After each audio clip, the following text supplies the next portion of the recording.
여러분 우리가 잘 아는 찬송가 중에 나 같은 죄인 살리신이라는 찬양이 있습니다. 여러분 다 알고 계시죠? 이 찬양의 원래 제목이 뭔지 아십니까? 영어로 보면 Amazing Grace라 되어 있는데요. Amazing, 놀라운, Grace, 은혜라는 뜻입니다. 놀라운 은혜다. 이 찬양은 1700년대 존 뉴턴이라는 사람이 지었는데요. 원래 이 사람은 흑인들을 노예로 사고 파는 그런 일들을 했던 사람이에요. 그러다가 어느 날 노예를 태우고 가던 배가 큰 풍랑을 만납니다. 아무리 노력해도 이제 살 가망이 없을 그때에 이 존 뉴턴이 하나님 앞에 엎드리며 기도를 하는데요. 사실 이 존 뉴턴의 어머니는 아주 독실한 기독교 신자였고 어릴 적부터 뉴턴을 이제 신앙으로 가르쳤는데 사실 이 뉴턴은 그것을 신경 쓰지 않았죠. 신앙에 별로 개의치 않고 자기 마음대로 멋대로 살다가 정작 이제 큰 위기에 처하니까 어떻게 된 거예요? 하나님을 찾게 된 겁니다. 그래서 무릎을 꿇고 기도하는 거예요. 하나님 살려주옵소서. 하나님 살려주시면 내가 이제는 하나님을 제대로 믿고 살겠습니다. 이렇게 이제 기도를 합니다. 그런데 정말 하나님께서 이 뉴턴의 기도를 들어주셔서 이 배가 기적적으로 이 폭풍에서 벗어나 귀향을 하게 됩니다.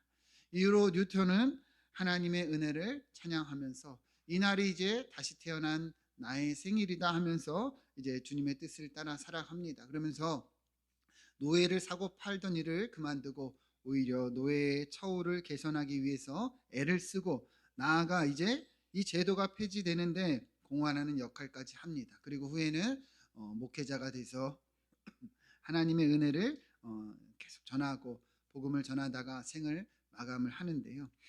이 어메이징 그레이스라는 찬양은 이 존 뉴턴이 노년의 마지막 때에 자신의 삶을 돌아보면서 그 지은 찬양입니다. 나 같은 죄인 살리신 주 은혜 놀라와 잃었던 생명 찾았고 광명을 얻었네. 이 가사가 뉴턴의 평생의 고백인 것이죠. 돌아보니 은혜가 아닌 것이 없더라. 하나님의 은혜가 놀랍다. 내가 그렇게 잃었던 생명도 찾았고 예수님으로 인해서 광명을 얻었다. 이렇게 고백을 한 것입니다. 여러분 우리도 돌아보면 하나님의 은혜가 아닌 것이 없는 줄 믿습니다. 우리도 이렇게 고백할 수 있기를 축원드립니다. 돌아보면 다 하나님의 은혜잖아요.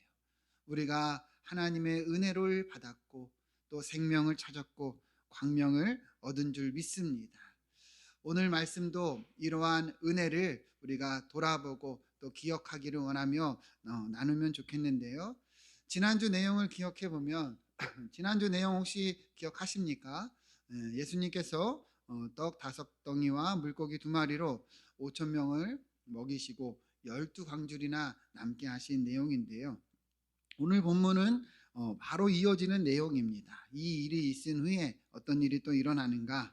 45절부터 보시면 자, 예수님께서 이 오병이어 후에 제자들을 재촉하시면서 자신은 이제 남은 무리들을 보내는 동안에 이 제자들로 먼저 배를 타고 건너편 벳세다로 가게 하셨습니다.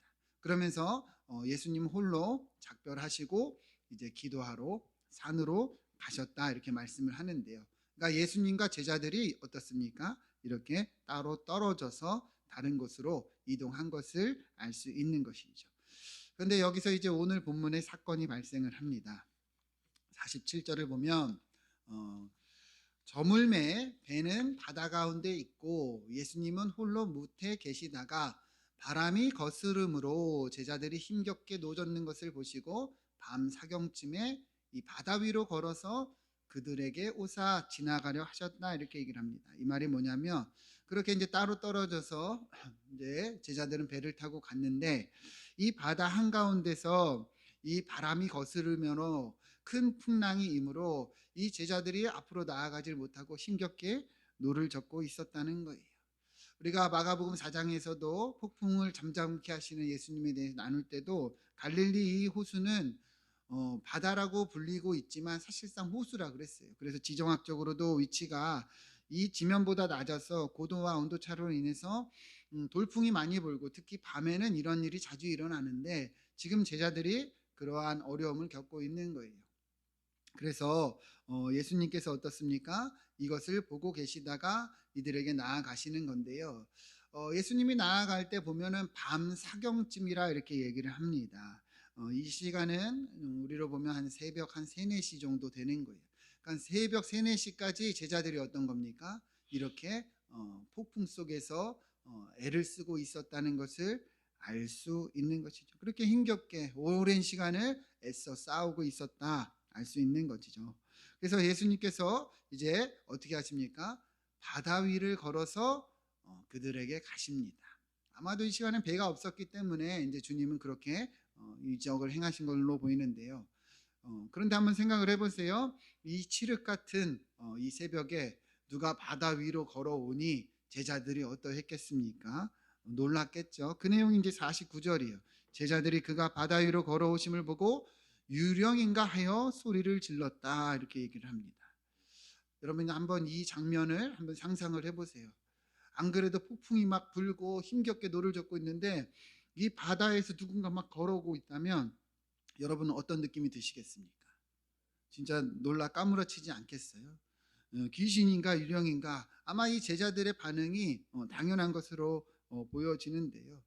그리하여 예수님께서 뭐라고 하십니까? 50절을 보면 제자들이 너무 놀라니까 안심하라 나다 이렇게 이야기를 하셨다는 거죠. 두려워하지 말라 내가 지금 왔다 이렇게 이야기를 하셨다는 거예요. 여러분 어떤 장면인지 상상이 되시죠? 자, 그래서 이제 예수님께서 오셔서 배에 오르시는데 51절을 보면 예수님이 배에 오르시니까 바로 어떤 일이 일어나느냐? 바람이 그치는지라 이렇게 얘기를 합니다. 예수님이 배에 오르자마자 어떤 일이 일어난 거예요? 그 사납던 바람이 잔잔해졌다는 거예요. 그러니까 제자들이 또 어떤 거예요?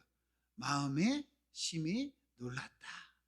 안 그래도 예수님이 바다 위로 걸어오시는 걸 보고 놀랐는데 주님이 배를 타자마자 또 모든 바람이 잔잔해지니 또 놀랐다는 거예요. 그냥 놀랐다고 표현을 하고 있지만 여러분 우리가 이 상상을 한번 해본다면 이 제자들의 마음은 안 그래도 이 큰 폭풍이랑 싸웠기 때문에 마음이 힘드는 상황이었어요. 그죠? 그런데 이제 막 정신없이 막 그러고 있는데 바다 위로 예수님이 걸어오고 정말 놀라 자빠지겠는데 또 예수님이 이 배에 타자마자 또 그치니 이게 뭔가 정신이 없이 막 이런 일이 반복이 되고 있었다 이렇게 볼 수 있는 것이죠. 그래서 마음에 심히 놀랐다. 무척 놀랐다. 매우 놀랐다는 거예요. 자, 우리가 이렇게 보면은 상황은 이해가 돼요. 그죠? 이렇게 제자들이 놀랐다는 것은 이 상황을 보면 정황상 이해가 되는데 근데 본문은 이에 대해서 뭐라고 얘기를 하느냐 52절 우리 같이 한번 읽어보겠습니다. 52절 시작 이는 그들이 그 떡 되시던 일을 깨닫지 못하고 도리어 그 마음이 둔하여졌음이라. 아멘.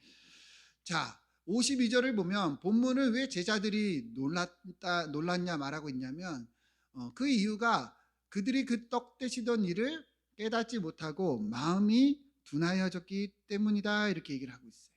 왜 제자들이 놀랐냐? 그러니까 앞선 오병이의 일을 잊어버리고 마음이 또 둔하여져서 놀랐다는 거예요. 이 의미가 이제 굉장히 중요한데요.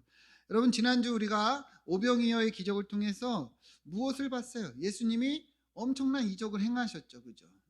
보리떡 5덩이, 물고기 2마리로 장정만 5,000명을 먹었으면 여러분 여자나 아이들까지 합치면 정말 한 2만 명까지는 다 먹었다고 볼 수 있는 그런 추측이 되는 상황이에요. 그러고도 12강주리가 남았어요. 엄청 놀라운 일이죠. 그죠? 이런 이적을 누가 경험한 거예요? 제자들이 다 보고 경험했죠. 근데 사실 이 일이 있기 전에 예수님이요 제자들을 테스트했어요. 물어봤어요. 너희가 먹을 것을 주라. 너희가 먹을 것을 주라. 빌립 같은 사람은 우리가 이 사람들을 어디서 구할 떡을 구합니까? 그런 돈이 어디 있습니까? 제자들은 그러니까 현실적으로 어렵습니다, 주님. 이거는 안 돼요. 이렇게 얘기를 했다는 거죠. 근데 예수님이 왜 이렇게 물었습니까? 테스트죠, 그죠? 그러니까 이러한 많은 사람들을 먹일 떡을 어디서 구할 수 있는가? 이 많은 사람들이 먹으려면 이만한 돈이 있어야 되는데 이걸 어디서 구할 수 있는가? 여러분, 어디서 이 떡을 구했습니까? 예수 그리스도께서 이 떡을 구해 주셨죠. 예수 그리스도께 나아가니 예수님이 이들에게 이러한 떡을 공급해 주셨습니다. 그러니까 누구에게로 가야 하는지, 어디로 가야 하는지, 정말 예수님은 예수 그리스도가 누구이신지를 보여주시며 주님이 우리 삶의 목자이시고 하나님의 아들이심을 분명하게 나타내 주셨어요. 그런데 바로 이 오병이어의 역사를 보고 이어지는 내용이 오늘 본문인데, 그러한 놀라운 역사를 봤음에도, 경험했음에도 제자들은 깨닫지 못하고 마음이 둔해졌다는 거예요. 여러분, 반대로 한번 생각을 해보세요. 이 제자들이요, 오병이어를 통해서 예수님을 진정 하나님의 아들이심을 바라보고 그리고 고백하고 그리고 마음으로 믿었다면 바다 위를 누군가 걸어올 때 제자들이 어떻게 반응해야 되는 게 맞습니까? 아, 우리 주님이 오고 계시는구나. 여러분, 바다 위를 걸을 수 있는 사람이 있어요, 없어요? 없잖아요.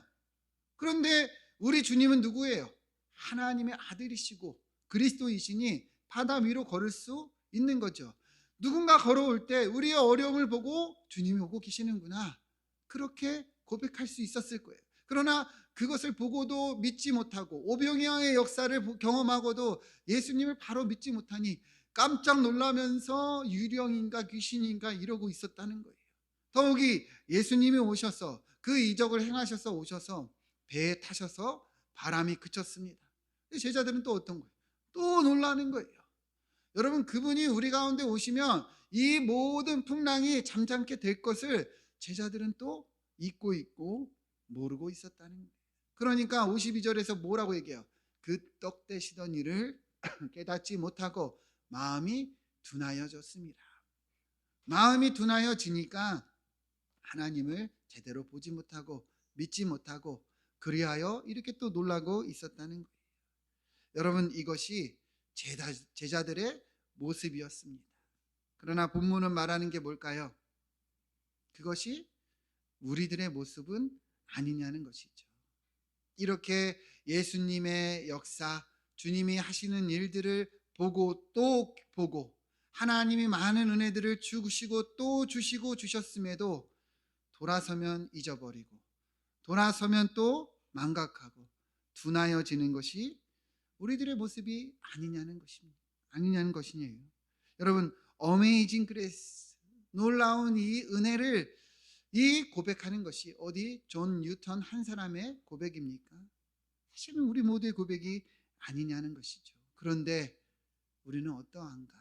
돌아서면 또 잊어버리는 이 제자들의 모습과 같지 않냐는 것입니다. 성경을 보면 이러한 모습들이 수없이 많이 기록되어 있어요. 특히나 출애굽기를 보면 하나님께서 이스라엘 백성들을 애굽에서 인도해 주셨습니다. 여러분, 왜 하나님이 이스라엘 백성들을 애굽에서 인도해 주셨을까요?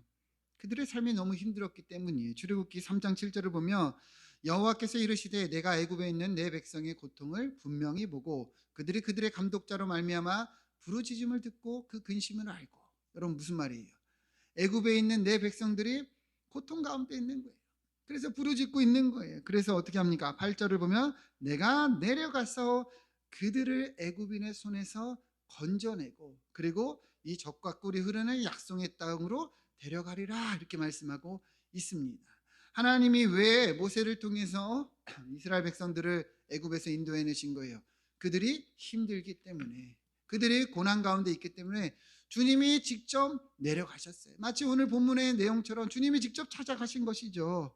그래야 해서 우리가 잘 아는 것처럼 모세를 통해서 이 10가지 재앙을 내리시고 그래서 이들을 애굽에서 인도해내십니다. 그래서 홍해를 건너게 하시고 낮에는 이 구름 기둥, 밤에는 불 기둥으로 또 매일같이 만나를 내리시면서 이스라엘 백성들을 먹이시고 그렇게 인도해 내시죠. 정말 놀라운 은혜 아닙니까? 놀라운 이적 아닙니까? 이스라엘이 그런 은혜를 경험했어요.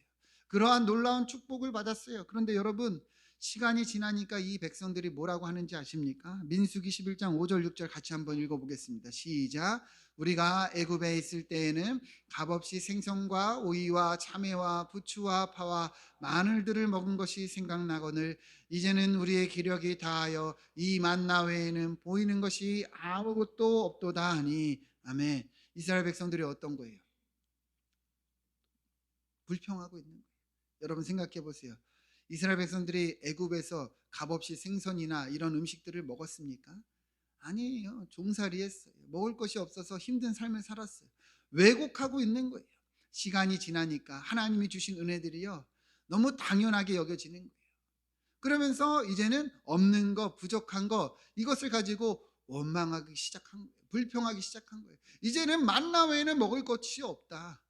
만나를 주신 은혜는 어디 갔고 만나 외에는 먹을 것이 없다. 그러면서 애굽에 있을 때가 좋았다는 거예요. 왜 굳이 우리를 여기로 인도해 가지고 이렇게 힘들게 살게 하느냐? 은혜를 잊어버리니 이제는 어떻습니까? 완전히 분수를 잊어버리고 그렇게 불평하고 원망하고 있는 거예요. 우리가 앞서 얘기했지만 하나님이 이스라엘 백성들에게 얼마나 많은 이적과 기사를 행하시고 얼마나 놀라운 축복을 주셨는지 우리는 너무 잘 알아요. 그런데도 이들의 모습은 돌아서니 또 있고 이 감사가 아니라 이제는 불평의 자리로 그렇게 이들이 살아가고 있다는 것을 우리는 알 수 있는 거죠. 여러분, 저는 이것이 우리들의 모습이 아니냐는 거예요. 어느덧 우리도 그렇게 둔하여져 있지 않은가. 여러분들의 인생을 한번 돌아보세요. 하나님이 주신 은혜와 축복들이 얼마나 많이 있습니까? 하나님 이것만 도와주세요. 하나님 이것만 해결해 주세요. 그러면 제가 더 이렇게 나아가겠습니다. 제가 이렇게 결단하겠습니다. 여러분, 우리 그렇게 기도하지 않았습니까? 돌아보세요. 하나님이 도와주시지 않으셨는가? 하나님이 더 좋은 길로 인도하지 않으셨는가? 그런데 우리는 그 은혜를 기억하고 있냐는 것이죠. 감사하고 있냐는 것이죠. 어느덧 목이 곧고 이렇게 고개가 뻣뻣해져서 우리는 이 이스라엘 백성들처럼 불평하고 원망하고 내가 이렇게 왜 살아야 되냐 우리는 말하고 있지 않냐는 것이죠. 여러분, 하나님의 은혜를 우리가 기억해야 합니다. 하나님의 은혜를 기억하고 우리가 붙잡고 살아갈 때 우리의 삶에 감사와 기쁨이 주어지는 거예요. 은혜가 없는데 어떻게 우리가 기쁠 수가 있고 은혜가 없는데 어떻게 우리가 감사할 수 있겠냐는 것이죠. 은혜가 없으니 자꾸 그 자리에 세상의 가치와 기준이 들어오는 거예요. 그러니까 우리가 말씀을 들을 때나 우리가 성경을 읽을 때나 은혜가 주어지면 그 은혜를 붙잡아야 돼요. 여러분, 말씀을 들을 때 오늘도 보세요. 이 말씀을 들으면서 은혜를 기억하자. 하나님이 나에게 주신 은혜가 무엇이 있는가? 여러분들이 기억해야 됩니다. 마음에 새겨야 됩니다. 노트에 적으시고 그리고 그것을 돌아가셔서 보시고 그리고 그것을 가지고 구역에서 나누시고 하나님이 나의 목자가 되실 때 우리에게 부족함이 없는 거예요.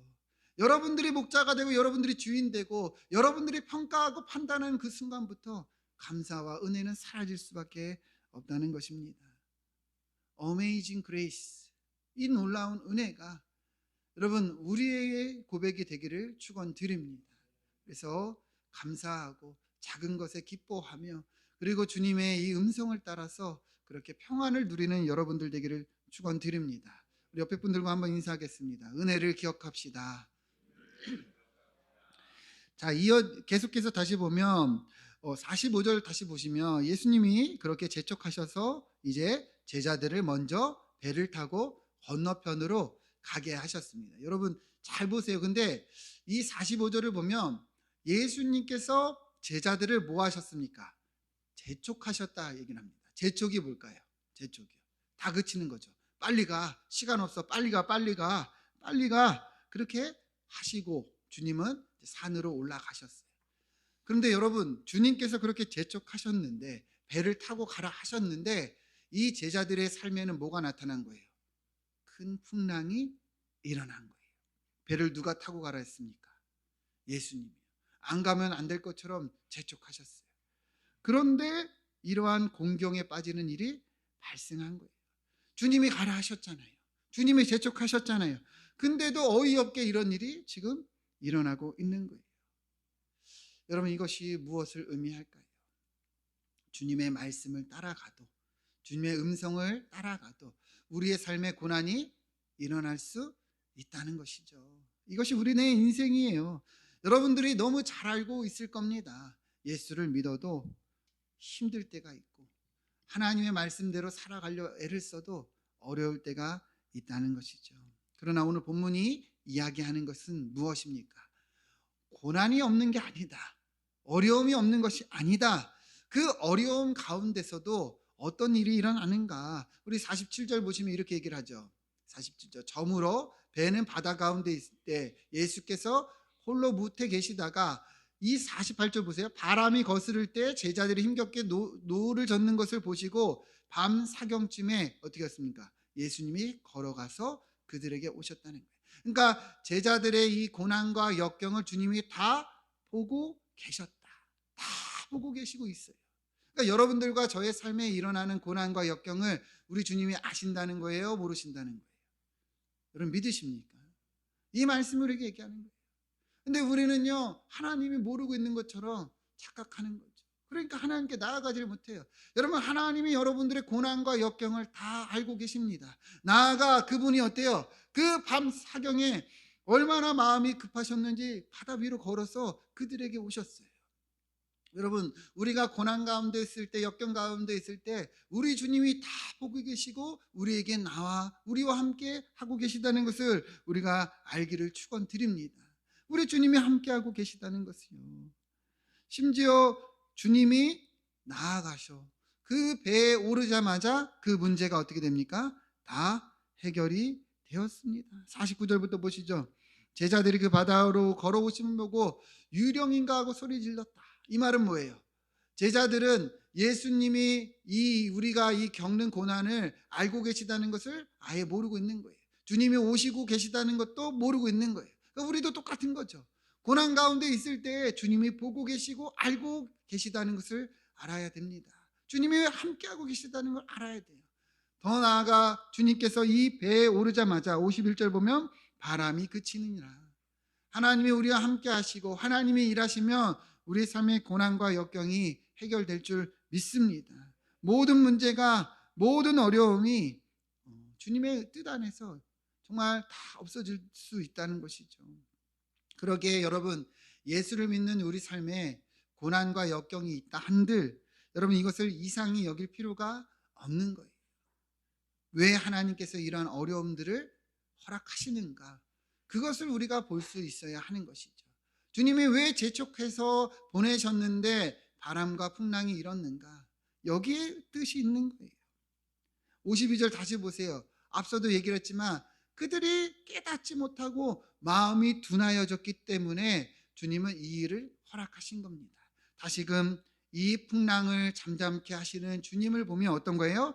예수님이 누구이신지, 이 문제를 해결하는 분이 누구이신지, 누구에게 나아가야 되는지를 제자들로 깨닫게 하기 원하셨기 때문입니다. 그러니까 우리도요, 고난과 역경이 없는 것은 아니에요. 힘든 일이 일어날 때도 있어요. 그러나 이 고난과 역경을 바라보는 분명한 시각이 있어야 됩니다. 이것이 무엇인가? 왜 하나님이 이러한 것을 우리에게 허락하시는가? 이것을 통해서 하나님의 계획과 뜻이 있다는 것을 알아야 된다는 것이죠. 오늘 본문에서처럼 하나님께서 이 일을 통해서 주님이 일하고자 하시는 것들이 있다는 거예요. 모든 믿는 자들의 삶이 다 그러했습니다. 우리는 그래요. 모든 것이 다 순탄하기만 하면 좋을 것 같아요. 그러나 하나님은 그렇지 않다는 것이죠.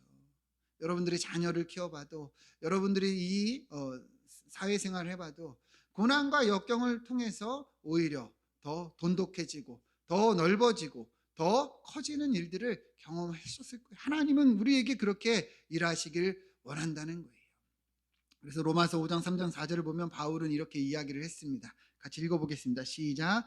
다만 이뿐 아니라 우리가 환난 중에도 즐거워하나니 이는 환난은 인내를, 인내는 연단은 소망을 이루는 줄 알미로다. 아멘. 여러분들에게도 이러한 고백이 있기를 축원드립니다. 그러니까 바울은 분명히 안 거예요. 환난이 있을 수 있다. 환난이 일어날 수 있다. 근데 이 환난 중에도 우리가 즐거워할 수 있는 이유는 무엇인가? 고난이 있고 역경이 있을 때도 왜 우리가 즐거워할 수 있는가? 여러분 즐거워할 수 있습니까? 왜요?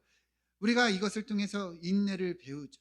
참는 것을 배우는 거예요. 기다릴 줄 아는 거예요. 그러면서 우리가 연단이 되어집니다. 더 훈련이 되어지는 거예요. 그러면서 결국에 이 연단을 통해서 우리가 소망을 이룰 수 있도록 하나님이 이끌어 가신다는 것이죠. 저는 제 인생에서 고난이 많았어요. 역경이 많았어요. 방황이 많았어요. 방탕함도 많았어요. 근데 그러한 이 어려움들이 지금으로 보면은 너무도 은혜로 다가올 때가 많아요. 그렇게 힘겹게, 그렇게 내 인생에 대해서, 그렇게 나의 죄성에 대해서, 나의 부족함에 대해서 그렇게 싸워가면서 다른 사람들의 연약함이나 부족함들을 이해하게 되었고, 그리고 내가 최고인 것처럼 착각하며 사는 동안에 한없이 바닥까지 떨어지는 경험을 통해서 내가 아니라 내가 얼마나 죄인인가를 깨달으며 예수 그리스도의 은혜가 더욱더 커지는 것을 경험했습니다. 여러분, 고난과 역경은 하나님이 일하시는 도구인 줄 믿습니다. 우리의 삶에 고난과 역경이 있을 때 여러분 우리도 그 고난과 역경을 그 자체로 보지 마시고 하나님의 뜻과 계획이 있음을 바라볼 수 있기를 축원드립니다. 우리가 환난 중에도 즐거워할 수 있는 것은 이것이 우리에게 소망을 이루게 하시기 때문이에요. 여러분 고난 중에 있습니까? 환난 중에 있습니까? 모든 상황이 어렵고 답답하고 그리고 앞이 보이지 않습니까? 여러분 그때가 하나님을 바라봐야 될 때입니다. 하나님은 여러분들과 함께하고 계시고 여러분들을 바라보시고 여러분들의 이 고난과 역경을 해결할 수 있습니다. 그렇게 소망을 이뤄나갈 소망합니다. 53절부터 보면 마지막 내용인데요. 건너가 이제 게네사렛 땅에 이르러서 예수님께서 이제 배에 내리시니까 사람들이 이미 다 알고 있었어요. 그래서 예수인 줄 알고 온 지방의 사람들이 다 나와서 심지어 병든 자를 침상째로 메고 나오면서 56절을 보면 아무데나 예수님이 가시는 지방이나 도시나 마을에서 병자를 시장에 두고 예수의 옷가에 손만 대도 그렇게 다 낫는 일이 일어납니다. 이 땅은 이방 땅이에요. 이방 땅인데도 이처럼 예수님에 대한 소문이 퍼지고 그래서 주님께 나아오는 사람들은 다 이렇게 나음을 입고 회복을 입고 그리고 은혜를 입었다는 것이죠. 주님께 나아가는 자에게 이러한 역사가 있는 줄 믿습니다. 우리도 그러하길 소망합니다. 중요한 것은 무엇입니까? 예수님이 왜 이러한 기적을 행하시는가? 여러분 낫는 것은 중요한 것이 아니에요. 낫게 하시는 분이 누구이신가? 여러분 그 기적이 가리키는 분이 예수 그리스도, 이분이 하나님의 아들이심을 이야기하는 것입니다. 여러분, 여러분들의 삶에 폭풍이 불고 눈앞이 깜깜하고 나아갈 길을 알지 못할 때 우리는 그때 주님을 찾을 수밖에 없습니다. 여러분, 그러기 전에 정말 성경이 말하고 오늘 말씀이 말하고 있는 하나님의 아들 예수 그리스도, 그분을 의지하고 그분을 믿음으로 그분의 은혜로 나아가고 그리고 축복과 평안을 누리는 여러분들의 삶이 되기를 축원드리겠습니다. 기도하겠습니다.